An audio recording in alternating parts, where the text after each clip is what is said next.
So I know some of y'all are wondering, Orlando, why is the stock market crashing again today? It's single-handedly because of one person, FedEx CEO, the ninja lied. He lied. Y'all don't believe me? This is a video from 8 months ago talking about earnings and projections and all that good stuff. Watch this. Hey Morgan, thank you very much for having me on the show. It's nice to see you again.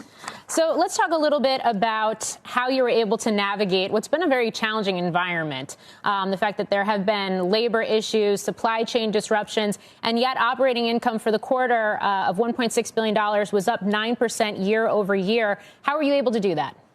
Well, we are very happy with the quarter. It's about 11% on an adjusted basis. And I think what I'm even more excited about is actually the future. We are in the center of a fast-growing e-commerce environment.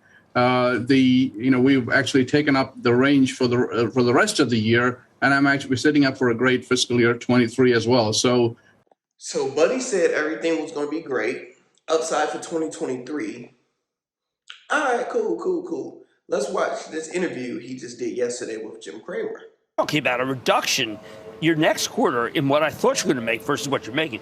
Well, it says to me, don't buy back shares. Well, don't buy back shares. Yeah, we are reviewing all our cost actions right now. We're reducing our capex quite significantly this year. And, we think it's allocation of capital. This is a good use of our capital. But 548 was the estimate for second. You're going to come in at 275? Well, I mean, that's got to be more than just Asia and service. No, we're seeing that the volume decline in every segment around the world. And so, we started our second quarter.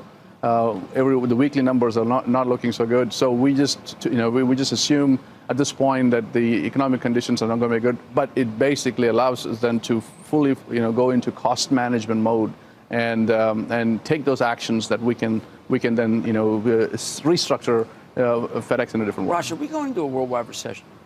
Well, I'm not an economist, but you know more than economists. Come on, they just push papers. You actually look at papers. Well, I think so. You think we are going to a recession? I think so, but again, these numbers don't portend very well. U.S. in the last few weeks as bad as China in the last few weeks. Yeah, the U.S.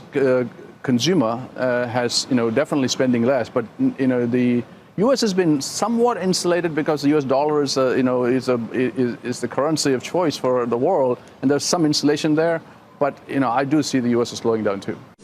So in conclusion, once again, these analysts don't know what the hell they're talking about. CEO, he can see literally what's going on in the realm of transportation. He knew all of this long before 8 months ago. So this is bad news for UPS because if FedEx numbers are bad, UPS is going to be basically the damn same thing. And if UPS and FedEx numbers are bad, Amazon numbers are sooner or later going to get bad in that area because Amazon do other things. And it's going to be a ripple effect in the market. It's when all of that in. That's why the Dow started off 300 points down today. I'm Lando Says. Make sure you hit that like button and subscribe button.